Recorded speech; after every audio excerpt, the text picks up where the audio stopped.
in that question. So there are many Nigerians that are ambitious. People want to become president, governors, but there are not many people that are trying to enlighten young people. So there's that gap uh, that clearly shows that nobody cares about it. And so my objective is to fill that gap, to enlighten young people, to explain policies to them. So if somebody's talking about electricity, I want you to understand what it means, what it takes to solve electricity problems in Nigeria.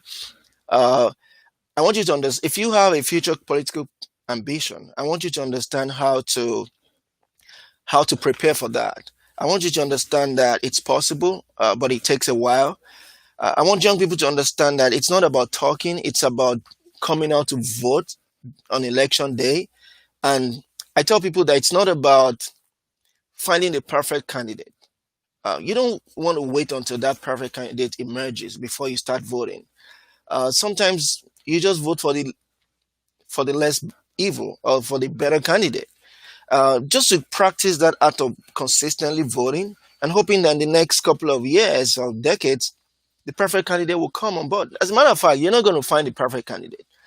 So when young people stay home and say, "Hey, I don't think I like any of these people," no, that's you're not helping the system. You have to you have to play your you have to play your part. Just find a way to still participate, and it starts with voting.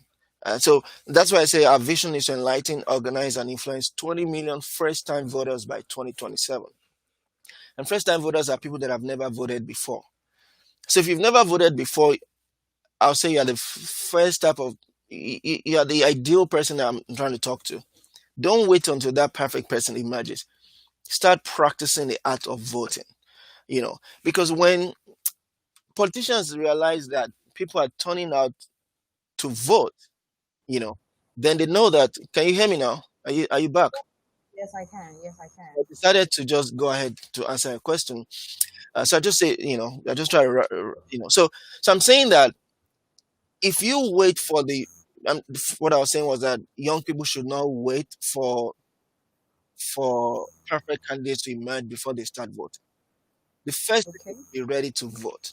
Now, if our oppressors observe that more and more people are coming out to vote, then that's the first time to them that we mean business. And then, like I said, if we 2023, we don't know. We may not have ideal candidates. We may still end up having two bad candidates for presidency. Choose the less bad. Vote. 2027, we might have better candidates. Then choose the best candidate. Vote. But if you stay home and say all of them are bad, I'm not going to vote. Our oppressors are happy. They love that. They're not going to work hard to earn your vote because they know you're not going to come out anyway. But when you come out en masse and they see from locations where students, for example, they see from locations that students are coming out in millions, then these guys are going to work hard. We can push them to work harder next time to earn our votes. And I'm talking about people that don't necessarily need bribe to vote. They just want to vote. If you're in that category where you just want to vote, then for me, that makes it difficult for them to give you money in 2027 to vote. But beyond that, I'm also, in my book, I talked a lot about, I talked a lot about traditional politicians, new breed politicians, the fact that we need to collaborate. But if you don't even learn how these people think, if you are not willing to even, if you just stay on social media and you're not willing to read in depth, then you're going to keep making our oppressors happy. So for Okay. me, because I know not many people will be willing to read a 200-page book, my book is a 214-page book. I want to look for venues to provide similar enlightenment to other people. That's why in recent months I've been writing a lot on national newspapers. But I decided to create a forum, LiberatingNigeria.com, where more people have a voice. I don't know it all. I want other people to be able to write articles and publish. I want to give opportunities to young people to participate in this discussion, to say what they think, focusing on solutions. I don't like people just talking, just abusing leaders. No, we have to focus on solutions. So I'm trying to give opportunity for young people to to publish, to say what they like, but I also want them to read about solutions. I want them to read our articles. I want them to read about politics, to learn how politics and policies, are determined in Nigeria. And that's my overall objective, to give voice to the voiceless. Okay. Now, it's quite sad and unfortunate that we have to pick between two bad people to rule us. Now, you said we should pick the best bad. That sounded like an oxymoron to me. So, what are the criteria that determine the best bad candidate when two people are contesting for a particular position? Exactly. That is one of the reasons why I created LiberatingNigeria.com. I want to be able to provide guidance to people. If I'm not running, I don't have plans to run for office. I want to provide guidance to young people. I want to be able to take a risk about sometimes endorsing candidates, but not necessarily directly. But I want to. So if you have two bad candidates, I want to have a forum where young people can come to and say, "Hey, Debo Onifade, what do you think?" I want them to see me as a trusted source of information. I want them to see me as a trusted source of advice. Now, it doesn't mean I know it all, but at least I want to be able to share, and I also want to give opportunities for other people to share. And that means, I have a forum where I can say, okay, these two bad candidates. This is why I think X. I'm going to admit that two X and Y are bad, but this is why I think X is better than Y. And you can look at you can consider my views and make your choice. So, but if we wait for the perfect candidate to emerge, is there any leader in the world that is perfect right now? Is there any country that has a perfect leader? No, not a single leader across the world. None. So if we keep waiting, oh, I'm not going to vote until the perfect candidate emerges, we're just wasting, we're just making our oppressors happy. We're just making them happy that we're not going to turn out to vote. When we start turning out en masse to vote, then they'll start getting scared of us. Then they know that these guys mean business. They know one day we might find a good candidate and we might all vote for that candidate in millions and we can win the election. Okay, I really want us to dig deep into this particular question. Now, if you are presented with two people, two similarly bad people, do we determine the best bad by the manifesto or the looks of the person or what he has promised to do for us? So that's why I also want the electorate to understand what policies are. In my book, I spent 4 chapters, 4 or 5 talking about politics. I spent about 8 or 9 talking about policies. Okay? And the reason is that politics is the most important, actually. But policies are also important. So, for example, I spent a chapter talking about electricity. If you read my chapter on electricity, then you have a clear idea of how electricity can be fixed in Nigeria. Then you cannot be easily deceived by these candidates, because when you understand policies, it empowers you to be able to analyze what people are saying, and then you can make a better decision. So I want to make it easier for people to make better decisions. You can look at X and Y and they are bad, but so it's not only about what they say, it's also about their antecedents. And it's also about who is ready to. I'll give you an example. If X is willing to collaborate or share power with good people, then I will pick X ahead of Y. Because X may be as bad as Y. But if X says, I'm willing to share power with some good people, and you have an ironclad agreement on that, then X has a greater potential to do well than Y. Than Y that doesn't even care about you. So it's a difficult decision when you have bad people. And that's why I say I want to be among those who can help young people make those decisions. Some people are confused and they'll just stay at home because of that confusion. And I want to play that role in collaboration. I can't do it alone. But that's the role that I want to play in collaboration with other like minds. I'm not going to run for office, but I want to play that role of providing guidance to young people who don't know how things work, who are ignorant. And that's why it comes with information. When we're young, we're told information is power. It is really power. Knowledge, information, they are very powerful. And that's what I'm giving people. I want to give knowledge, information to people so I am able to empower them to make good decisions. Now, there's a saying that you can force a camel to the river, but you can't force it to take the water. Now, youth indeed, we have youth nowadays saying, well, politics is not my thing. Even if I vote, my votes do not count. You're ready to educate them. You're ready to inform them. You think they are ready to accept your teachings? We You will keep think they are trying. We will keep trying. A lot of them don't want to. They just don't want to vote. I mean, I'm sorry to say, a lot of young people are arrogant. They think they get it. They think they know a lot. They don't want to listen to older people, and that's part of the problems we have in the younger generation. But we have to keep trying. We have the numbers, millions of young Nigerians who can determine how election results go. But if it's not only about I want to become a president, somebody has to guide them, especially on social media. The younger people, somebody has to, make that sacrifice of trying to educate them. We're not going to win all of them, but if we win 10%, 5% of them, and get them out to vote, that's still substantial, and get them to, how many people vote in Nigeria? Last election, maybe less than 30 million people, and out of 200 million people. So if you can get 10 million young, if I can influence 5 million in 2023, and I influence 20 million in 2027, that means I can determine who wins many elections. And I'm not going to do it alone. I want to collaborate with many people to see how we can influence these young people to come out en masse to vote. Now, in your book, Liberating Nigeria, A Guide to Winning Elections and Reviving Our Country, you mentioned that new breed politicians should collaborate with religious leaders, and even religious leaders should begin to endorse candidates. Now, how do you intend to convince religious leaders to go into, because people would say endorsing a candidate automatically means they are becoming partisan. So how do you intend to convince them to do this, and at the same time project a good image before their followers? Okay, thank you so much. So now let me give it. I think many of the leaders, let me talk about Christianity. Can I understand that better?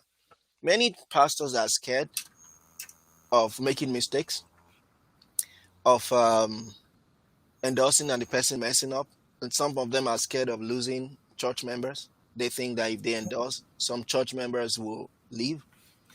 But I asked people this question. In recent times, Bishop Oyedepo has come out to say things against the government with regard to COVID, and really said the wrong things, I would say. He had made statements that are false. How many winners people will leave that church? No, they're going to forgive him. They will stay back. That's how church leaders are, You have a Pastor Oyakhilome that has come out to say a lot of false things in this COVID-19 period. In some cases, he has come out to apologize, but for some, he hasn't. His church members still going to love him. They're going to stand by him. You have Pastor T.B. Joshua, who said COVID-19 is going to end, I think, in March or April. It didn't happen. How many church members are going to leave? People are going to stand by him. That's how Nigerians take their church leaders. Even when they are wrong, people stand by. So I'm wondering, what are they scared of? Why are the leaders scared of endorsing? David Oyedepo endorsed, not let me say endorsed, but kind of supported Atiku in 2019. Does that mean he lost members? I don't think he lost members. And he was vocal about it. He didn't lose members. Tunde Bakare, it was with Buhari in 2011. I don't think he lost many members. So for me, I'm wondering what they are scared of. People can make mistakes. There's nothing to be scared of. If we don't, the new generation, the new breed politicians are not going to succeed if they do not get enough collaboration. And who do you collaborate with first? To me, it's religious leaders. How are you going to beat our oppressors? How are we going to beat our oppressors if we don't enjoy collaboration from religious leaders and from labor, from those other big groups? So, and I put in my book, imagine if Pastor E.A. Adeboye comes out to say today that he's endorsing candidate X. That candidate X has a high chance of winning elections because Pastor Adeboye is highly revered across Nigeria. And and it should not be limited to Christianity. It should be, you have the Sultan of Sokoto, you have the Islamic leaders should endorse candidates because we need that collaboration. There's no reason to be shy about it. In America, people endorse candidates. Religious leaders endorse candidates. Even if the candidate makes errors or messes up, you're not giving that person 100% stamp of character approval. You're just saying, because I want Nigeria to improve, X is better than Y. I suggest you guys should vote for X, period. If X messes up eventually, it's not your fault. So I'm continually saying, pastors, there's no reason for you to be scared. If it turns out to be a mistake, your people will still stand by you. And you're more likely going to affect the society better when you take that risk of endorsing candidates. As long as you endorse not because of selfish or financial gain, but because of what you truly believe in your mind and your heart. If that's the reason, then you have no reason to be scared. That's my view, and I'll continue to say it, that I think until we get to a point where, the problem about endorsement again is that if I put in a book, I wrote an article and I said we need electronic voting to be passed. We need an electoral reform bill to be passed and to include electronic voting. And I said, INEC should lobby Pastor Adeboye and Sultan of Sokoto. If these two people come out to say electronic voting must be used in 2023, trust me, the House of Assembly, presidency, they will pass that bill within a few weeks. Because they will fear these two people, Sultan of Sokoto and Pastor Adeboye alone. The two people alone can influence maybe 30, 40 million people in the country. So you can start with that. You can start by influencing policies and openly saying this, we have to pass this, we have to allow electronic voting, because electronic voting will reduce rigging. So if these guys say that, and during the election they say, oh, this is the candidate we support, then even our leaders will be scared of committing wrong, because when these guys say this, they will call us out when we mess up, and they'll feel a little bit more accountable. Okay, now if you do not consider Bishop David Oyedepo taking pictures with Atiku, seen moving around with him as endorsement, so you're saying that he should come out and literally say, well, vote for Atiku Abubakar, well, like campaigning for him. Is that what you're saying? I mean, you can choose whatever style you want to use. But he did. I mean, he does. I'm saying I didn't want to use that term because I don't think he openly agrees that he endorsed it. So I don't want to cut him. I don't want to say something he didn't openly. But clearly, he had photographs with him. He continued to bash President Buhari. It was clear that he had preference for Atiku. And there's nothing to be ashamed of. Nothing to be ashamed of about that. And in the same vein, you had Pastor Adeboye consistently sing with his spiritual son, Vice President Oshibajo. And then you had Jonathan, who went to kneel down, President Goodluck Jonathan, who went to kneel down, and all the newspapers, and Pastor Adeboye, prayed for him, and all the newspapers, carried that as a major news. And to me, that's not an endorsement, but that's like showing that you like this person. But I'm saying beyond that, let's even get to a point where we say, I'm supporting X because I've spoken to X, and X has agreed that he will fix healthcare for all. And you can give reasons. I've spoken to X. X has agreed that he's going to ensure there's free healthcare for everybody within the first 2 years. And I'm ready to hold X accountable. If X wins and he doesn't, I will personally hold him accountable. I will call him out on the pulpit. I will go to him. I would call him out during interviews. I will hold him accountable. So you are letting the people know why you are supporting X. You are giving those reasons, and you are promising people, I'm not God. It doesn't mean I'm going to dictate what, but I will hold him accountable for the good things that he promised to do. That's what I'm talking about. Wouldn't it put them in a confused situation? What do I mean? When X comes and says, our Father in the Lord, Imam, this is what I want to do, this is what I want to do. And Y comes to say the same thing, knowing that these religious leaders do not belong to any political.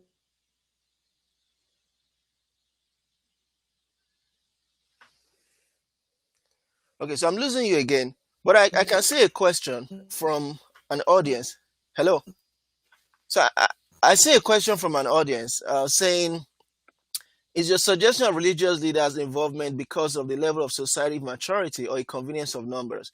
Is this an assumption that religious leaders represent all that is good? Okay, so I do not believe that it's a represent that religious leaders represent all that is good. No, I need to be honest with you. It's because of the numbers. It's So I'm trying to answer a question. So whoever is asking that question, believe me, it's because of the numbers. I'm not saying that religious leaders are good, that all of them are good. No, some are great people, and some are just ordinary, regular Nigerians just making money as religious leaders. So, but I don't really care about how good or bad they are. For example, I put in my book that if there was a pastor, I don't want to mention his name, in Abuja that was rumored that had a lot of rape cases, immorality cases.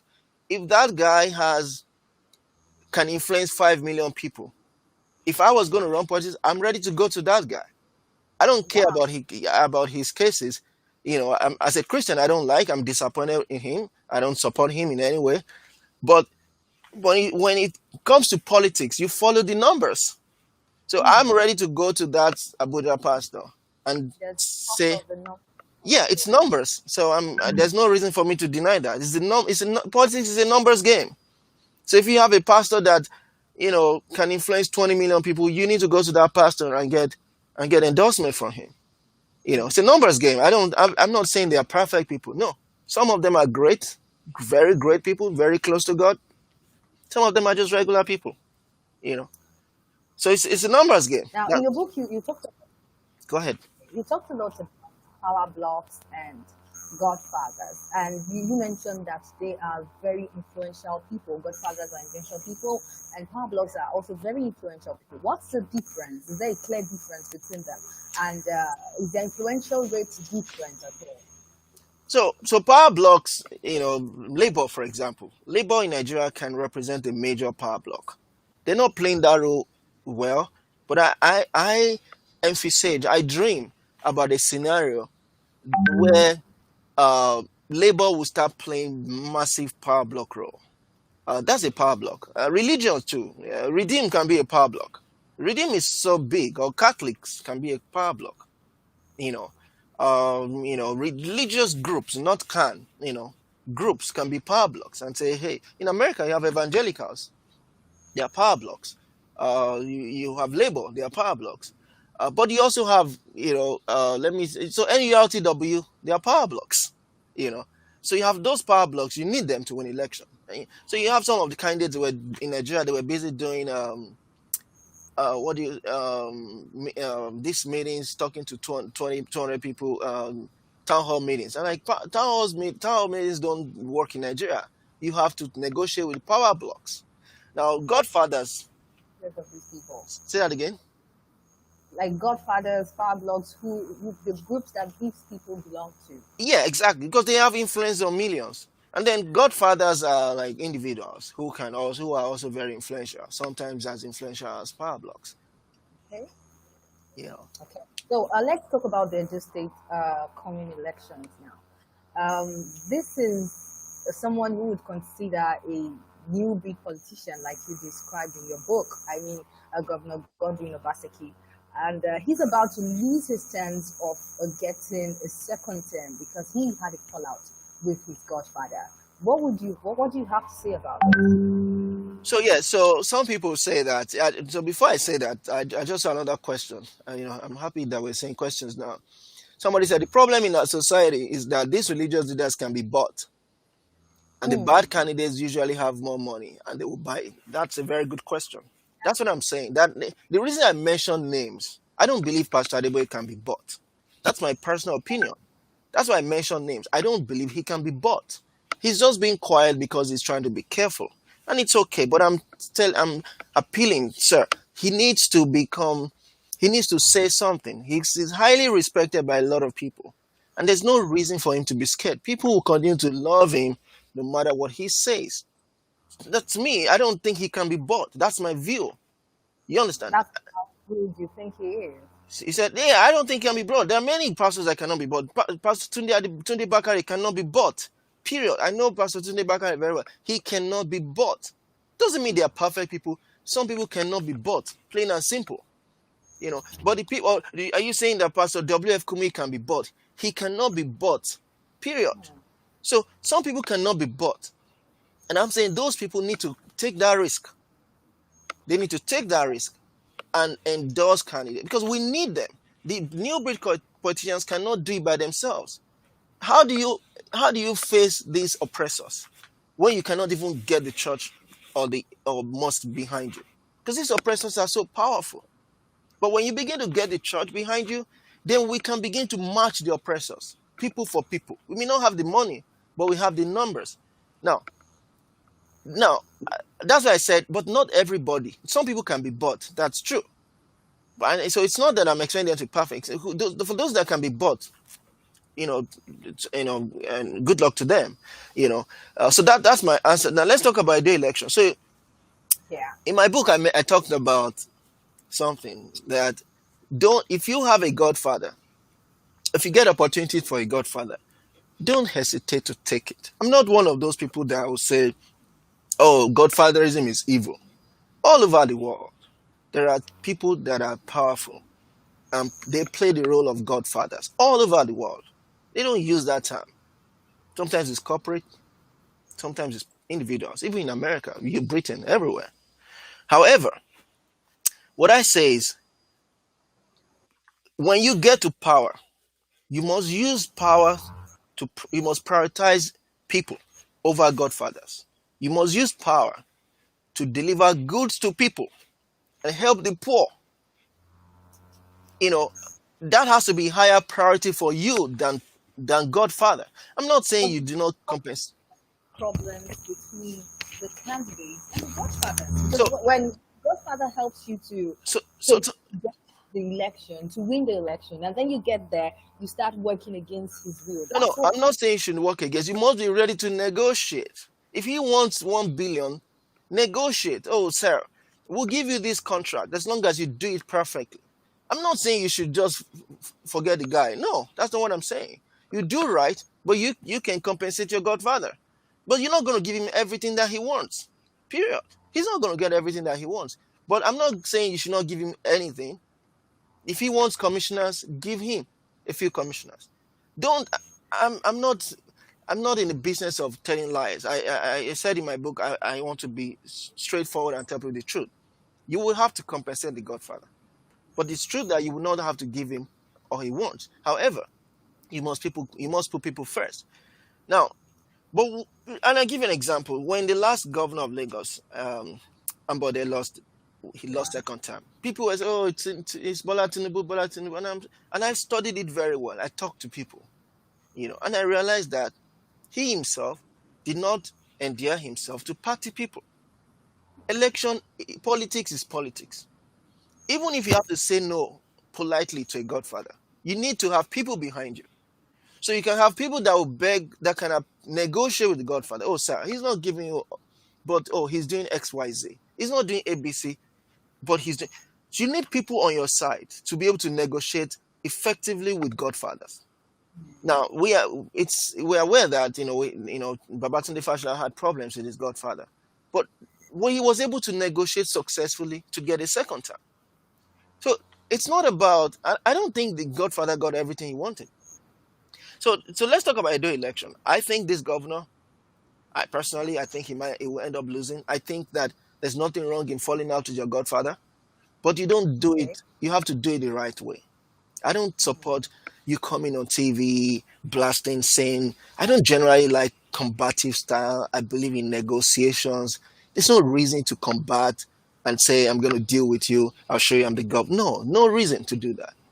You can fall out with your godfather, but you can still find amicable ways. No reason to, what happened in Edo State? They didn't even allow the whole, majority of the House Assembly members were not sworn in because the governor did not allow it.